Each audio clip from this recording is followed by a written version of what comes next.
Hi everyone, I'm Hales and welcome to my channel. Today is Friday Sews video, which is the weekly catch up of sewing and bits and pieces. But I really wanted to chat with you today about wardrobe staples. Now, the Great British Sewing Bee started this week. Don't tune off if you're outside of the UK or you can't stand it, because I'm not really going to be talking about it. But they did start off with episode 1 talking about wardrobe staples. They made a shell top and a sort of like a midi dress. But it got me thinking, this week I made the Marlo cardigan, Marlo sweaters it's called, another one. This is my third one that I've made. The fabric was super soft. It really struggles to go under the foot of my overlocker. My overlocker just didn't like it at all. It was just not agreeing with it.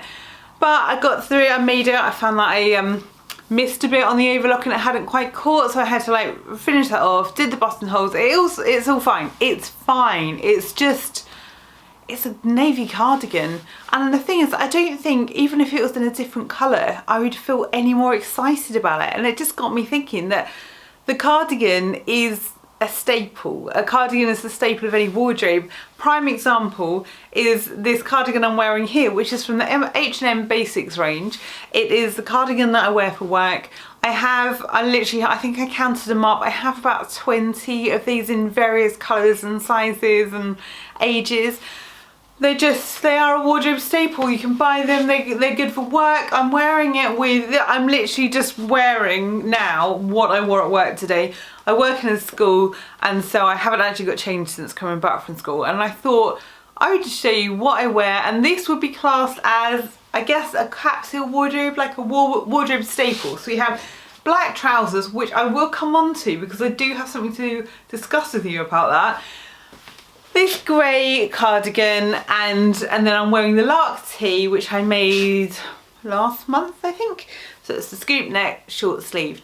Now with this, if you haven't seen my 17 sewing makes video, which I will put in the cards above, then this shows this is one of 4 t-shirts that I made over the last 2 months. Oh, and if you click on the card, it doesn't stop this video, it literally just puts that video into a queue so you can then watch it when this one is finished. So I'll put that up there now.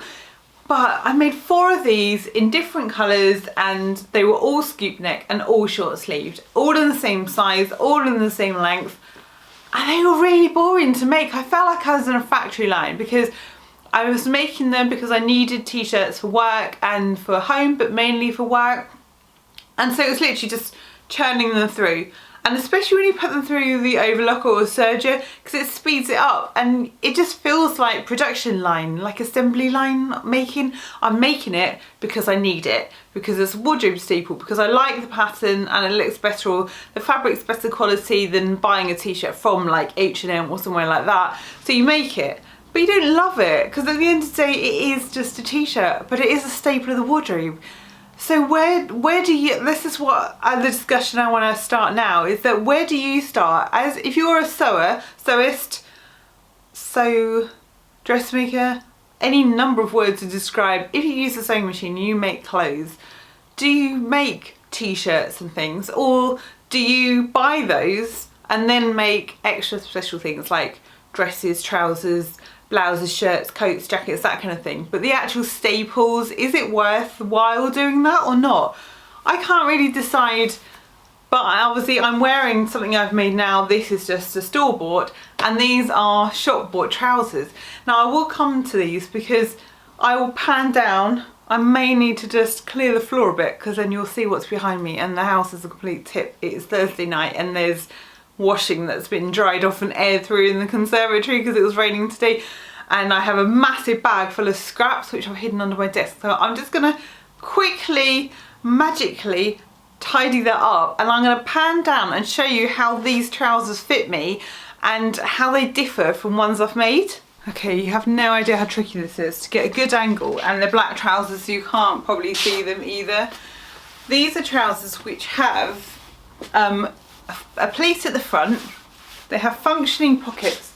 They do have fake back welt pockets, and they are elasticated at the back, and they have a front zip fly. Now I'm hoping that you'll see in this footage, but you may not, how they fit me, because all the problems I've had is gathering below the bum area and drag lines which drag towards the inseam, and so this is really the kind of fit that I want to achieve. But obviously then I can make them in different colours and things, which is why, you know, these are from the sort of workwear section. I have a similar pair in navy, so I have black and navy, but I would like more casual. So I think I bought these in the short option. So they are kind of like, they're not quite ankle grazers. They're that funny length of, I'm too short for ankle grazer, but these are not long enough for full length trousers. So they fit fine here. There's a few lines there, but I haven't got all the drag lines. And I have been wearing these all day, so I have been sort of standing, sitting and doing a lot of driving. So there is that sort of thing. But, you know, I have shape to my bum in these trousers. I don't feel that they're saggy and that it looks bigger or flat, or, you know, so I don't know. Perhaps I should just turn them inside out and then try and trace off the actual shape of them and see if it works. I do struggle with trying to get like the fibre content, so what you can buy in ready to wear. It's really hard, especially buying online, to try and replicate that. Buying online, for, you know, I can get samples and things, but the same composition of the fibres you can't always get to make your own. These fit me better than other ones. They do dip down slightly at the centre back, which that's an easy adjustment I could make, but I don't know if these are too office weary, too work wear, rather than, you know, trying to like replicate, sorry, husband's laptop going off, but you know, trying to replicate these in casual trousers where they would just look funny and out of place. I am still on the quest for trousers, and I did buy from Pound Fabrics some poly cotton fabric, and I thought, so I bought this in navy, but it's really thin, but I thought I would use it for muslins. Let me show you. So you certainly wouldn't, the light is facing the wrong way, so you probably can't see, but it's really see-through. But I thought for my next lot of, I say next lot because it won't just be one muslin one, let's face it, this will show up, hopefully, fitting issues better than black trousers, because black trousers kind of disguise things, and then when you wear them, you know if something fits you or not. So my previous attempts at trousers haven't been great, but I thought if I make them in a coloured fabric, just like short length really, just to kind of get that back area to see if they fit, then I would know if they fit me better or not. The other thing that I had this week, can't find it because I've tipped it, I've thrown it somewhere in the room, is some calico, like quite a lot of calico. I can't remember, I think they're 12 metres maybe? 6 metres, because it was £2 a metre, it was £12. Pound Fabrics, and that was to make a muslin for doing a block for my husband's cosplay, which I do talk about in a different Friday series, and I'll link that one in the description box below if you don't know what on earth I'm talking about. That is a big project which is ongoing. I need to get a wriggle on with that and just make a move on, but I've got some calico, so then I can, and I thought actually I'll either use the calico or I'll use the navy fabric to try and get some trousers or shorts to work, so to work for me, so I can then make something that's gonna fit. But again, wardrobe staple. But although trouser is a wardrobe staple, and I'm just gonna pan you up because I feel like I'm really low down.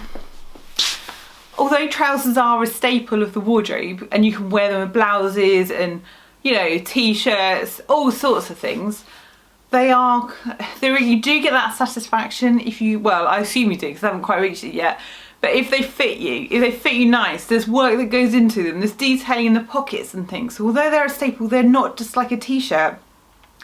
So I don't know, does that count as a staple? Because although it's not a staple to make, it's not an easy thing to make, it is a key part of a wardrobe. So where do you stand on this?